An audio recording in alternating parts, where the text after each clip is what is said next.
What I basically try to do is understand human nature, how the mind works, what makes us tick, what are the patterns of thought and emotion and motivation that characterize our species.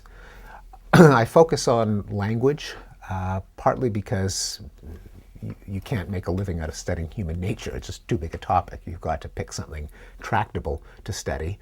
For me, has been language, and indeed for much of my career, one little corner of language, namely regular and irregular verbs. And I have my reasons for focusing on that particular corner. I think it does shed light on larger questions about what makes the mind work. But language as a general topic is, I think, a good entree into human nature for a number of reasons. It's distinctively human. If you're interested in general in what makes humans unlike mice and birds, language is a pretty good place to start, not only because of language itself, the fact that we make noise with our mouths in order to get ideas across, but because language has to be fine-tuned for the kind of thoughts and the kind of social relationships that humans want to share and negotiate with one another. So it's a window into human nature.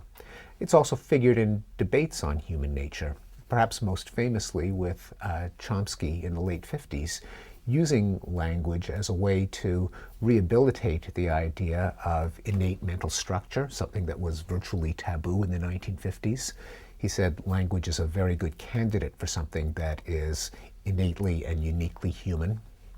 So it's an opening wedge for the idea that, that important parts of the mind are innately structured. It's also a prime case of mental computation.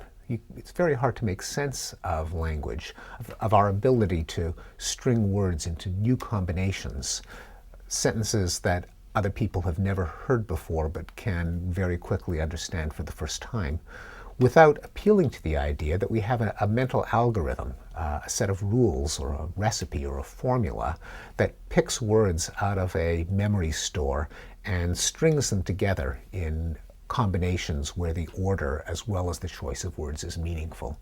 So language sheds light on the idea that the mind is a computational system.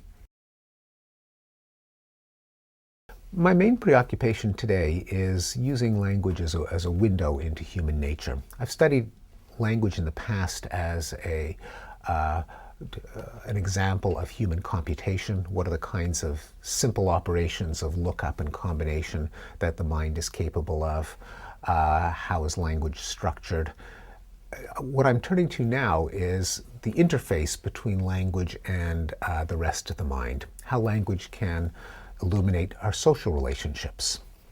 For example, why is so much of language use veiled or indirect or done via innuendo rather than people blurting out exactly what they mean? Why do I say, if you could pass the salt, that would be great, instead of give me the salt?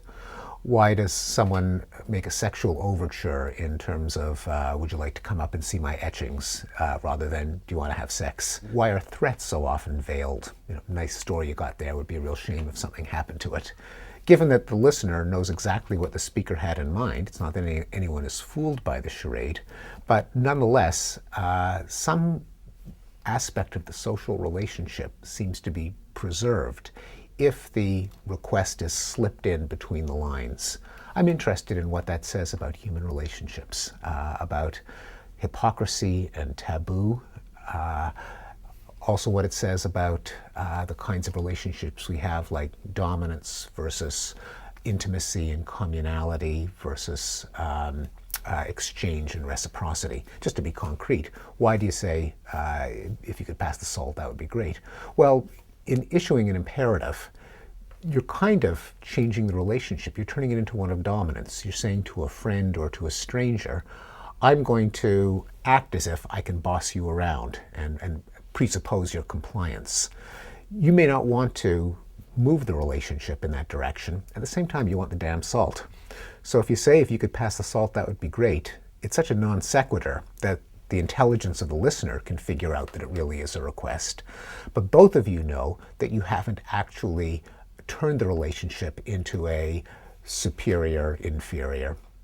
I think that's the key to understanding all of these, that the sexual overture, the veiled threat, the veiled bribe, and so on, are ways of preserving one of several kinds of relationships at the same time as we transact the business of life, such as requests, such as sexual overtures that might be inconsistent with the relationship that we have with the person. So it's, in a way, using language as a way of doing social psychology. I'm also interested in the effect of memory on language. Why is so much language metaphorical? Not in terms of poetic ornamentation. We don't even realize that they're metaphorical.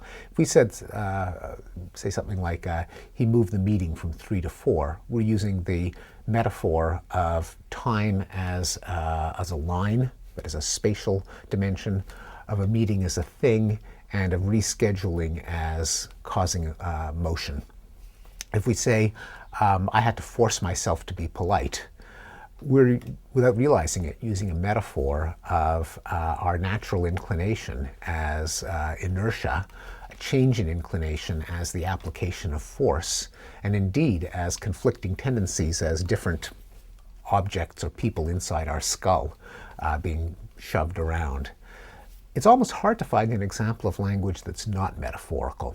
So what does it say about the human mind? Does it say that we actually can never think abstractly, that deep down we always have little cartoons in our head of little pucks being slid around on the ice, or people shoving each other inside the skull? Or does it mean that we really do think abstractly, but that deep in the mists of history, when the first coiner of expressions like force so-and-so to be nice or move a meeting came about, they needed some kind of verbiage, and so they cooked up a metaphor on the spot. Better than saying glorg, if you can say force, because at least some people might have some chance of knowing what you're talking about. But ever since, we've been repeating the metaphor dumbly, and we really do think abstractly. That's an interesting question about what makes us tick, inspired by language, and I'd like to get some insight into it.